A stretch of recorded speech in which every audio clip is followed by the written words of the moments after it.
জামালপুরের মেলান্দহে বেগম আজিজা স্মৃতি ফাউন্ডেশনের উদ্যোগে ফ্রি মেডিকেল ক্যাম্প অনুষ্ঠিত হয়। আজ দুপুরে উপজেলার সিহাটা গ্রামে প্রাক্তন শিক্ষক ও আন্তর্জাতিক ফ্যাশন ডিজাইনার প্রবাসী নাসরিন আজিজ ডলির সার্বিক সহযোগিতায় এ ফ্রি মেডিকেল ক্যাম্প অনুষ্ঠিত হয়। এ ফ্রি মেডিকেল ক্যাম্পে 4 জন বিশেষজ্ঞ ডাক্তার চিকিৎসা সেবা প্রদান করেন, পাশাপাশি রোগীদের বিনামূল্যে ঔষধ সেবা দেয়া হয়। এছাড়া শতাধিক লোক ডায়াবেটিস পরীক্ষা ও ব্লাড গ্রুপের টেস্ট পরীক্ষার সুবিধা পান। এ মেডিকেল ক্যাম্পে 2 শতাধিকের বেশি রোগী চিকিৎসা সেবা গ্রহণ করেন। ফাউন্ডেশনের প্রতিষ্ঠাতা ইউকে এর ন্যাশনাল হেলথ সার্ভিসের শিশুরোগ বিশেষজ্ঞ ডাক্তার মোহাম্মদ আব্দুল আজিজ বলেন, আমরা প্রবাসে থাকি, দেশে আসলে সমাজের পিছিয়ে পড়া মানুষদের জন্য কিছু করতে চাই।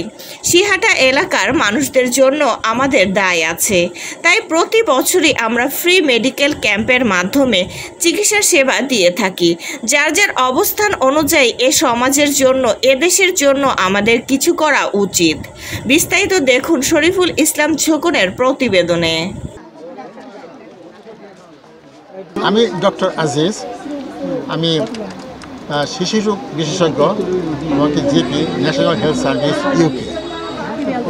আমি প্রায় 53 বছর যাবৎ বিদেশে আছি, তবে আমার মন প্রাণ সবসময় এই গ্রাম এলাকায় থাকে।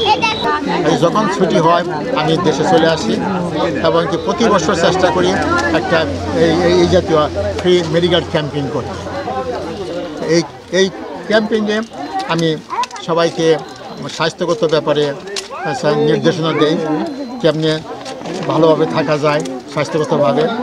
শুধু ওষুধই বড় জিনিস না, এখানে আমাদের যে স্বাস্থ্য কীভাবে রক্ষা করা যায়, এক্সারসাইজ করতে হবে, ভালো ডায়েট খেতে হবে, ভালোভাবে চলতে হবে, সব কিছু মিলিয়ে আমাদের স্বাস্থ্য। এর উপরে ভিত্তি করে আমি প্রত্যেক বছর একটা ফ্রি মেডিকেল ক্যাম্পেইন করি আমার নিজস্ব এলাকায়।